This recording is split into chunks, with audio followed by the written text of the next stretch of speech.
Rolux VB60 1947-52. In 1940, Paul Martin's new map company altered its name after it acquired the motorcycle firm.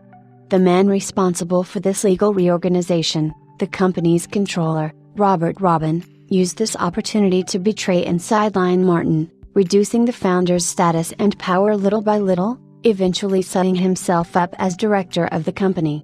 Paul Martin became an employee, a mere technical advisor in the company that he founded.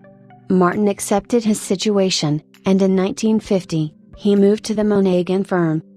The Rolux was officially registered as a mark in its own right in December 1949, and it was being built by a new map subsidiary called the Société Rolux, with a factory in Clermont-Ferrand. The car, which was produced here for 2 years, was the VB60 model, the classic Rolux, which went virtually unchanged through its production run. The chassis reverted to leaf springs in the front and rear, and the motor was a 125 cubic centimeter drill, driving the left rear wheel via cardan shaft. Starting was manual, with a lever on the floor attached by a rod to the kickstart lever of the reverseless motor. The beautifully proportioned roadster body acquired an opening front hood and had more pointed rear fenders, a steel-framed folding windshield, and a white steering wheel with twin banjo-type spokes. The folded top frame was stowed almost completely into holes behind the bench seat. It is fortunate that the complete record books for the dual motors delivered to Rolux survived, which indirectly provide an accurate picture of the production life of the car. Motors were delivered to and used up by Rolux at the rate of 10 per month from July 1949 to November 1952, when the final shipment was cancelled.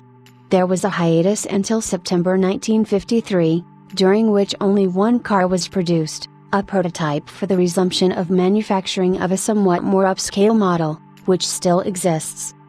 Rolux production began again, but at a much slower rate and now by another company, the Société Construction du Centre, yet another new map subsidiary.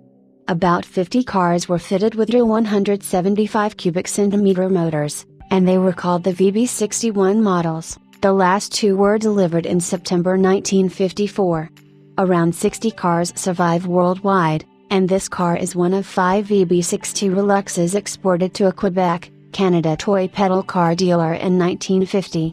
It was restored by the museum to its exceptionally high standards, and it exhibits a deep burgundy paint finish, which is complemented by the supple biscuit interior and perforated disc-type wheels.